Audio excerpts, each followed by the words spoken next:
बिस्मिल्लाहिर्रहमानिर्रहीम। अस्सलामुअलैकुम। आज मैं ऑफिस से 2 बजे ही निकल आया था।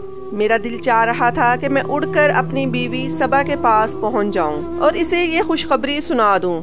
आज पूरे 6 साल बाद मैं बाप बनने जा रहा था। मेरी बीवी की रिपोर्ट्स मेरे हाथ में थी और वो घर पर मेरा इंतजार कर रही थी। रास्ते में जाते जाते मुझे फूलों की दुकान नजर आई तो मैंने उसके लिए गजरे खरीद लिए। उसे गजरे बेहद पसंद थे। मैं घर पहुंचा तो वो दरवाजे में ही मुझे खड़ी दिखाई दी। तब मैं दिल ही दिल में मुस्कुरा दिया। मैं जानता था कि वो मुझसे भी ज्यादा बेकरार है, लेकिन मैंने अपने चेहरे पर संजीदगी तारी कर ली और गजरे छुपा लिए। वो खामोश नजरों से मेरी तरफ टुकर टुकर देखती रही, लेकिन उसने मुझसे कोई सवाल न किया। शायद वो अंदर ही अंदर से डर रही थी कि कहीं हमेशा की तरह इस बार भी रिपोर्ट गलत ना हो। मैं जानता था कि हर बार जब उसकी उम्मीद टूटती थी तो वो कितना फूट फूट कर रोती थी और मुझे कई दिन उसे संभालने में लग जाते थे। मैं उसका दर्द जानता था क्योंकि वो मेरी पहली मोहब्बत थी। मैंने उसको टूट कर चाहा था।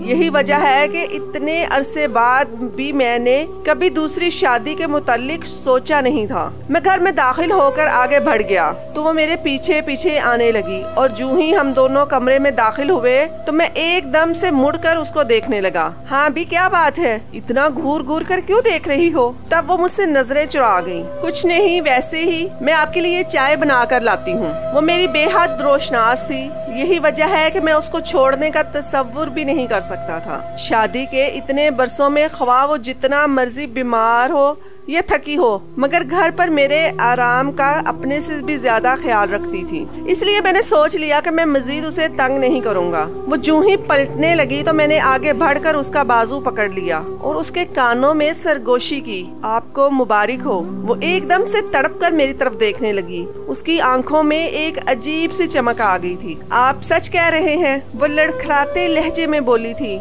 तब मैं हंसते हुए उसकी तरफ देखने लगा। वो इस वक्त बेइंतहा जज्बाती हो रही थी। आंसू उसकी पलकों से टूट टूट कर उसकी गालों पर बहते जा रहे थे। मैंने उसके आंसू अपनी उंगलियों से साफ कर दिए और उसे मुस्कुराते हुए कहा कि मैं बिल्कुल सच कह रहा हूँ। तब वो एक बार फिर खुशी से रो पड़ी। मैंने उसे टोका कि इस खुशी के मौके पर ये आंसू अच्छी बात नहीं। अल्लाह ने हमें बड़े अरसे के बाद ये खुशी दिखाई है, इसलिए उसका शुक्र अदा करो। उसने मेरी बात पर सर हिलाते हुए खोए खोए अंदाज में अपनी रिपोर्ट्स को बार बार देखा, उनको अपने सीने से लगाया। या अल्लाह, तेरा शुक्र है। चलो अम्मी के पास इन्हें ये खबर सुना देते हैं। इन्हें तो हमसे भी ज्यादा इस खबर का इंतजार है, मैंने उसे कहा तो उसने चमकती हुई आंखों से मेरी तरफ देखा और मेरे साथ उठकर अम्मी के कमरे की तरफ चल पड़ी। औलाद की ये खुशखबरी सुनने के लिए हम दोनों मियाँ बीवी कांटे की तरह सूख गए थे, लेकिन मेरी अम्मी भी इस खबर को सुनने के लिए बेताब थी। वो एक रवायती सास तो नहीं थी,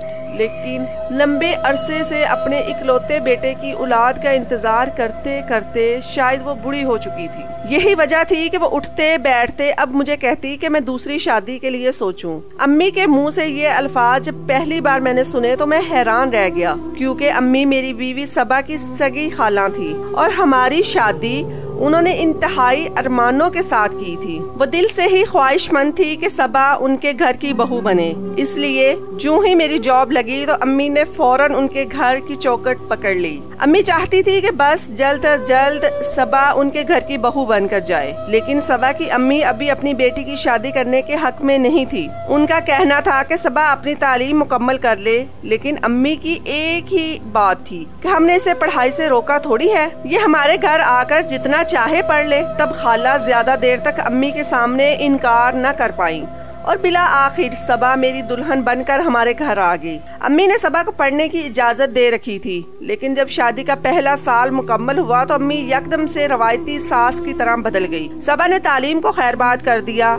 हालांकि मैंने उसे बेहद सपोर्ट करने की कोशिश की, मगर जब उसकी उम्मीद टूटती तो वह ज़हनी तौर पर शदीद डिप्रेशन का शिकार हो जाती। एक तो अम्मी हर वक्त उसे ये कहती कि पढ़ाई छोड़ो और औलाद के बारे में सोचो, और दूसरा हमारे घर में आने वाले रिश्तेदार अम्मी से बार बार बहू के पैर भारी होने के सवाल करते रहते और जाते जाते सबा को ऐसी बातें सुना जाते कि वो तड़प कर रह जाती, मगर वो किसी को कोई जवाब ना देती। मैं कभी कभी सबा पर बहुत ज्यादा हैरान होता था कि आखिर वो इतना बड़ा दिल कहाँ से लाई है, क्योंकि बाज औकात तो अम्मी की बातें सुनने के बाद मेरा जब्त भी टूट जाता था और अम्मी को टोक देता था कि अम्मी ये तो खुदा का काम है, जब अल्लाह को मंजूर होगा औलाद हो जाएगी। लेकिन अम्मी उल्टा मुझे ही डांट देती। शादी को साल से ऊपर हो गया है और अभी तक बहू का पाँव भारी नहीं हुआ। तुम्हारे साथ के जितने भी लड़कों की शादी हुई वो सब एक एक बच्चे के बाप बन गए हैं। आखिर ये सब कब तक चलेगा? अम्मी ने मेरी दूसरी शादी की बातें भी शुरू कर दी थी।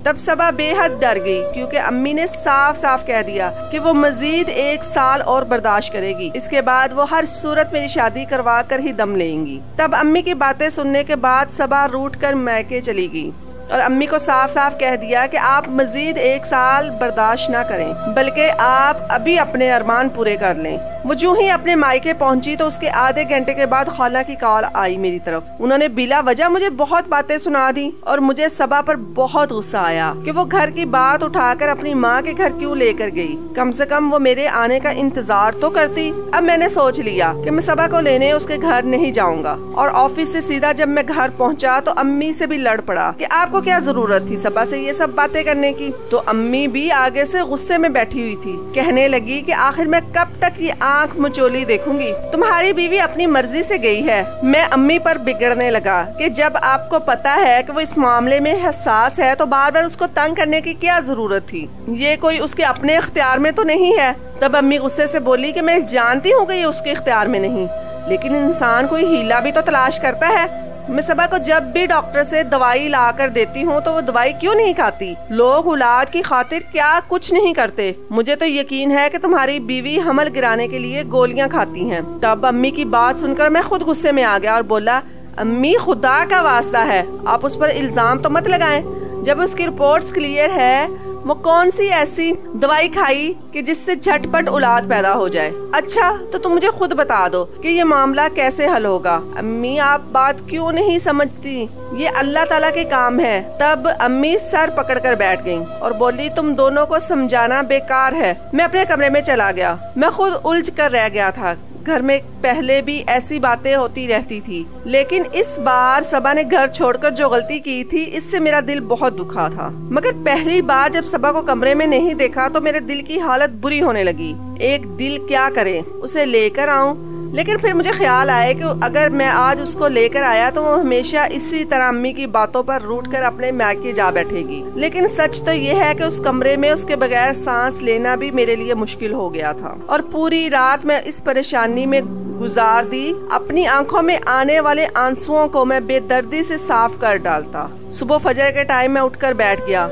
मेरी बेचैनी शदीद हो गई। दिल चाहता था कि अभी जाऊं और उसे घर से ले आऊं, लेकिन फिर मेरी मर्दानगी आड़े आ जाती। मैं अपना सर पकड़कर बैठा ही था कि अचानक मोबाइल पर सबा का नंबर जगमगाने लगा। तो मैंने फौरन उसकी कॉल पिक की तो दूसरी तरफ उसके रोने की आवाज सुनकर मेरा दिल पिघल गया। यकीनन रात भर वो भी जागती रही थी। उसका इस वक्त कॉल करना इस बात का सबूत था कि वो भी यहाँ से जाकर 1 मिनट के लिए भी नहीं सो पाई। वो कहने लगी, नुमान मुझे ले जाओ। मुझे गुस्सा आ गया और मैं इसे इंतहाई तल्ख लहजे में बोला, क्यों? मुझसे पूछ कर गई थी जो मैं लेने आ जाऊँ? मैं तुम्हारे बगैर नहीं रह सकती। ये बात जाने से पहले सोचती तो क्या आप नहीं आएंगे? वो बेयकीनी से बोली तो न जाने मेरे मुंह से कैसे निकल गया कि नहीं मैं नहीं आऊंगा। तो उसने एकदम से कॉल काट दी। यकीनन वो बैठकर रो रही होगी। मुझे अपनी जल्दबाजी पर अफसोस होने लगा तो मैंने उसी वक्त टेबल से अपनी बाइक की चाबी उठाई और सबा के घर की तरफ चल पड़ा। और जो ही मैं उनके घर पहुंचा तो मेरी आवाज सुनकर सबा भागते हुए सीढ़ियां उतरने लगी और मेरे सीने से आ लगी। और फिर इसके बाद अम्मी से जितनी बातें भी औलाद के हवाले से उसे सुनाई थी वो भी बहुत मजबूर होकर घर से निकली थी। सबा तो अम्मी की हर बात मानती थी। वो इसे जहाँ ले जाती थी सबा चुप करके उनके साथ चली जाती। बस अम्मी हमारी लड़ाई करवा के तलाक करवाना चाहती थी। इस शहर का कोई आमिल, पीर, फकीर अम्मी ने नहीं छोड़ा था जिससे तावीज लेकर उन्होंने सबा को ना दिया हो, और सबा भी चुपचाप अम्मी के बताए हुए तावीज लेकर इस्तेमाल कर लेती। मैं कभी कभी बहुत हैरान होता कि वो ये सब कैसे करती है, लेकिन शायद औलाद इंसान से सब कुछ करवा लेती है। बिला आखिर हम सब की तड़प को अल्लाह ने कबूल कर लिया और बड़े अरसे के बाद ये खुशखबरी हमारे घर में उतरी। अम्मी ये खबर सुनकर बेहद खुश हुई और सबा को गले लगाकर रोने लगी। इन 9 महीनों में उन्होंने सबा का हर तरह से ख्याल रखा, और जब अल्लाह ताला ने हमें चांद सी गोल मटोल सी बेटी दी तो हम सब की खुशी देखने वाली थी। जब मेरी बेटी नताशा 1 साल की हुई तो अम्मी वफात पा गई और सबा के वालिदैन भी यके बाद देकर फौत हो गए। इन अमवात ने मुझे और सबा को तोड़ डाला था और शायद हम बुरी तरह से बिखर जाते, लेकिन नताशा की मोहब्बत ने हम दोनों को मसरूफ कर डाला। हम दोनों मियाँ बीवी जल्द ही इन सदमात से निकल आए।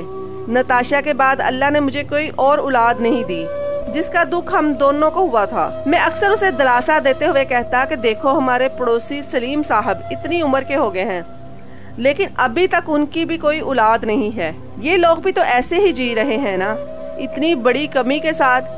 कभी शिकवा इनकी ज़बान पर नहीं आया, ना ही हमने इन्हें औलाद के हवाले से किसी किस्म की हसरत में मुब्तला देखा है। तो तुम अल्लाह का शुक्र अदा किया करो कि अल्लाह ने तुम्हें औलाद तो दी है, इसलिए अपनी सारी तवज्जो उस पर मबजूल करो और इन बातों से निकल आओ। मैं सबा को समझाता रहता, यही वजह थी कि वो बहुत जल्द संभलने लगी। मैंने ये बात भी नोट की कि मर्द के मुकाबले में औरत औलाद के मामले में ज्यादा संजीदा और हसास होती है, इसलिए अगर थोड़ी बहुत सपोर्ट उसे ससुराल और खामद से मिल जाए तो उसके लिए सांस लेना आसान हो जाता है। और मैं चाहता था कि सबा खुलकर सांस ले, क्योंकि हमारे माशरे में जिनकी औलाद ना हो उन्हें बहुत बातें सुनने को मिलती हैं, और जिनकी औलाद हो जाए उन्हें भी लोग चैन से नहीं रहने देते। सबा और मैं अक्सर छत पर जाते, जहां हमारी और सलीम साहब की छतें आपस में मिली हुई थी।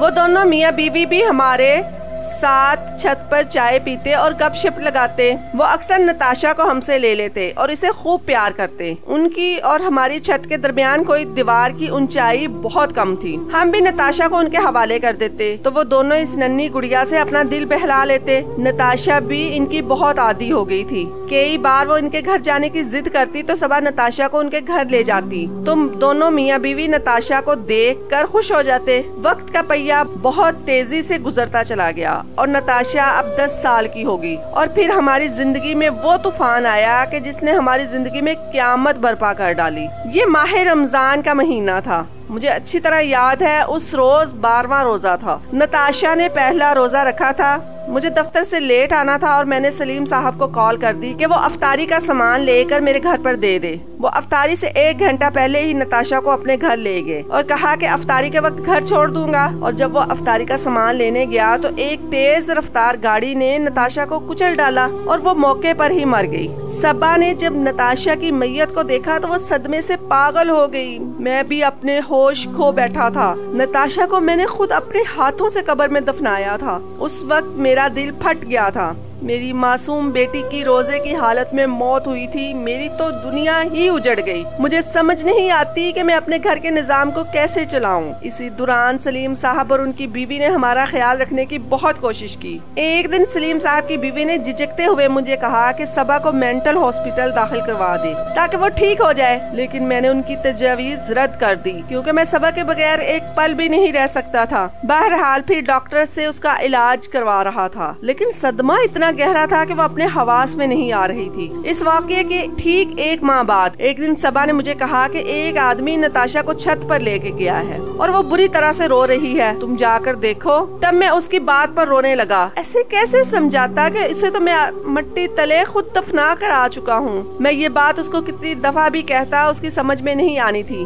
वो बार बार उंगली से छत की तरफ इशारा करती रहती तो मैं मजबूरन उसको नींद की दवा देकर सुला देता। अगर मैं ऐसा न करता तो वो कमरे से भागने की कोशिश करती और छत पर जाकर जोर जोर से नताशा का नाम लेती। अक्सर उसे ये दौरे ऐन उस टाइम पड़ते जिस टाइम नताशा का इंतकाल हुआ था। अक्सर वो हाथ जोड़कर मुझे कहती कि वो बहुत समझदार बच्ची थी। सड़क क्रॉस करते हुए कैसे वो गाड़ी के नीचे आ गई। उसे जरूर किसी ने जानबूझकर मारा होगा। तुम उसे क्यों नहीं पकड़ते? तो मैं उसकी बातें सुनकर रो पड़ता। मैंने पुलिस में रिपोर्ट भी दर्ज करवाई थी, मगर आज तक उस गाड़ी और उस आदमी का कोई पता न चल सका, जिसकी वजह से हमारी नताशा हमें छोड़कर चली गई थी। सबा का कहना था कि जरूर किसी ने नताशा को जान से मारा है। भला उसे कौन मार सकता है? इतना जालिम कौन होगा? और सलीम साहब तो बहुत प्यार करने वाले लोग थे। सबा अपना ज़हनी तवाजुन खो चुकी थी, लेकिन कई बार वो मुझे पुलिस के पास जाने का कहती कि उस मामले की तहकीक करवाओ। जब वो ये बात करती तो ऐसा लगता है जैसे वो बिल्कुल ठीक है। सबा की इस बिगड़ती कैफियत की वजह से मैं कई दिन जॉब पर न जाता। मैं खुद घर में रहकर उसका हर वक्त ख्याल रखता कि कहीं वो खुद को नुकसान न पहुंचा बैठे। एक दिन मैं उसको नींद की दवा देकर सुला चुका था कि नताशा की याद ने मुझे सोने न दिया। मैं बेकरारी से कमरे में टहलने लगा। मैं खुद भी डिप्रेशन का मरीज बन चुका था, क्योंकि ये सदमा सहना मेरे लिए भी आसान नहीं था। अचानक मुझे छत से रोने की आवाज आई, और ये रोने की आवाज बिल्कुल ऐसी थी कि जैसे नताशा छत पर रो रही हो। मैं चौंक गया। दिल में खौफ सा भी आ गया कि ये कैसी आवाज है। पहले मैंने सोचा कि शायद मेरा वहम है,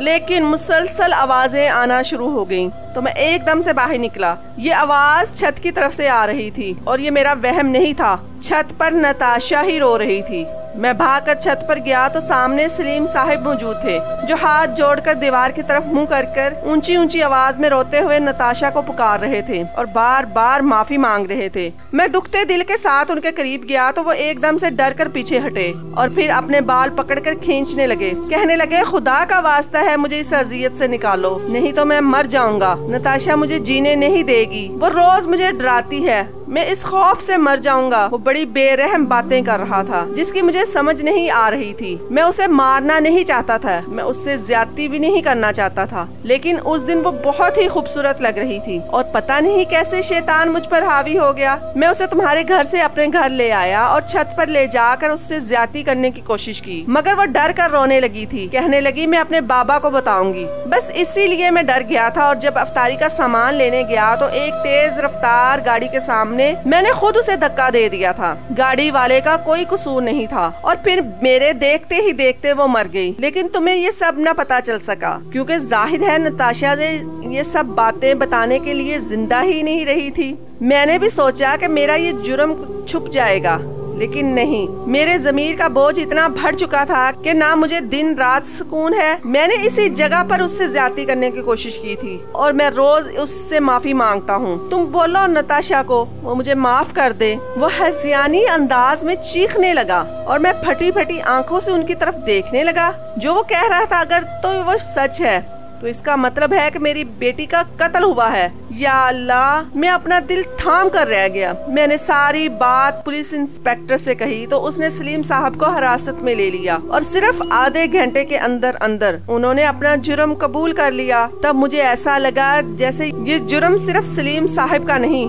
बल्कि हम दोनों मियाँ बीवी का भी है। हमने इस कदर उन लोगों पर एतबार क्यों किया था? खुदा जाने जब वो अकेले उनके घर जाती होगी तो सलीम साहब उनके साथ क्या कुछ नहीं करते होंगे। वो तो इतनी मासूम थी कि उससे तो इन बातों की कुछ समझ भी नहीं होगी। आज सलीम साहब तो जेल में अपनी सजा काट रहे हैं, मगर मैं अपने दिल के इस बोझ के साथ ना तो जी सकता हूँ और ना ही मर सकता हूँ। लेकिन नाजरीन, मैं इसका फैसला आप पर छोड़ता हूँ कि क्या मुझे खुद को माफ कर देना चाहिए या नहीं, और क्या आप भी यूं ही आंख बंद करके दूसरों पर एतबार करते हैं? अगर करते हैं तो खुदा के लिए बेटियों के मामले में बहुत ही मुहतात रहें। किसी पर भी हद से ज्यादा भरोसा न करें, और इस बारे में आपकी जो भी राय हो कमेंट सेक्शन में जरूर बताएं।